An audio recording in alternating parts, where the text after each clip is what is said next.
Yo, what is going on YouTube? I am Germ here. Today we are once again talking about some drama. This is the good old League of Legends esports world. You know, there's always some drama right around the corner. And today it involves Odo Drama. He actually had quite a bit of stuff going on today with some big announcements and things like that. Rogue, who I guess is going to be Koi now, but I guess like Rogue is still Rogue. Koi has like their own social media, their own thing. I don't really know, or they're going to be tweeting from both accounts. Like, I don't even know. We'll see how this next year goes. But a pillar of our LEC team for 2 years. From every heartbreak to the final victory, it's been an honor to play with the weak side king.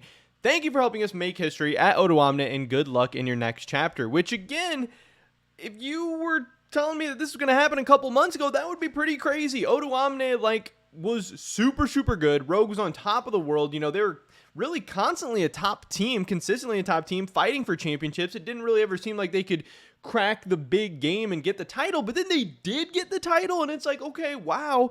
You know, Odo Drama was definitely a very, very big part of all the success they've had over the past 2 years.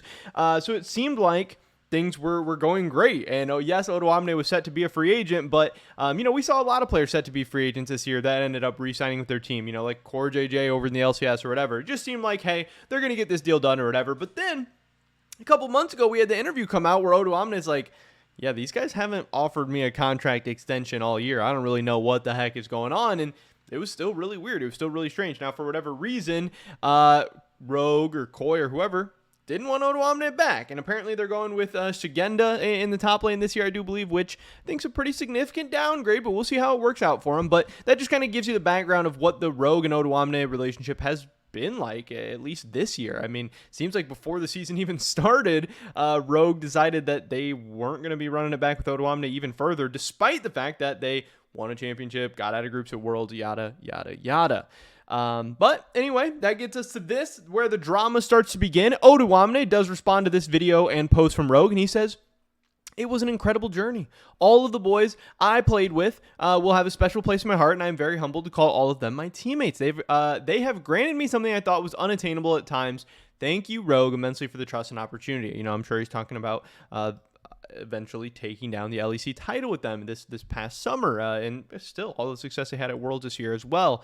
But then here it is. He decides to drop us a little bit of a banger. He says, "But maybe don't let that one guy from management run around and tell people that they shouldn't contact me and that I'm retiring." Dude, League of Legends, and it's not even League of Legends esports, it's all esports, and I guess it's really just life in general and the world in general. People are so freaking weird. This space is so scummy. There are these just absolute dirtbags all over the place, and it makes me, I mean, obviously I love this stuff, but it makes me hate it too. Like, why do we have these freaks? Why do we have these weirdos? Why do we have these just idiots getting into positions of power all over the place in esports? It's just the dirtiest, nastiest business. And like I said, I'm sure all business or most business or whatever is like that. But, you know, we get to peel back the curtain a little bit more often in esports than maybe some other areas. And it's just so weird. What the heck is going on? Who is this? You know, people are like, oh, what the hell? Oh, you know, what's going on? Drop the ad. Yeah, I mean, I don't know, because this is the weird part. With Koi coming in, yes, they're going to be under like new ownership, new management, blah, blah, blah. But also, Koi has said that a lot of the management from Rogue is still going to be staying on because they've done such a good job with the League of Legends team. So, like, is this guy who's doing all this weird stuff, is he still going to be in a position of power at Koi?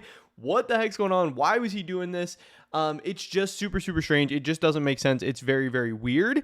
And we hear all the time the off-season drama, the weird, dirty stuff that goes on behind the scenes. So, you know, it does seem like Odo Drama is leaving Rogue on a happy note as far as, hey, I love all the people I got to play with, and I'm glad we got to win a championship and all that. But at the same time, maybe a little bit of an FU to Rogue, who they didn't offer him a contract, so they didn't want him anymore, but apparently they didn't want to let him go anywhere else either, which is just very, very strange. And I know that it's weird, but it also gets me a little bit hyped up for the time when Excel is going to play Koi, and, you know, he's going to have a chance for a little bit of revenge against his former team, but we'll have to see how that goes. But I don't know, just kind of a little quick, funny, weird story that I had to get to you guys. Also, Excel, another thing involving Odo Omne, just real quick. Excel dropped this "Not This Time" announcement video for their new roster for 2023. Honestly, one of the best roster announcement videos I have ever seen. You guys should definitely check that one out. But not as much drama over there. But pretty much it for this video today, guys. Hopefully I catch you in the next one. Peace.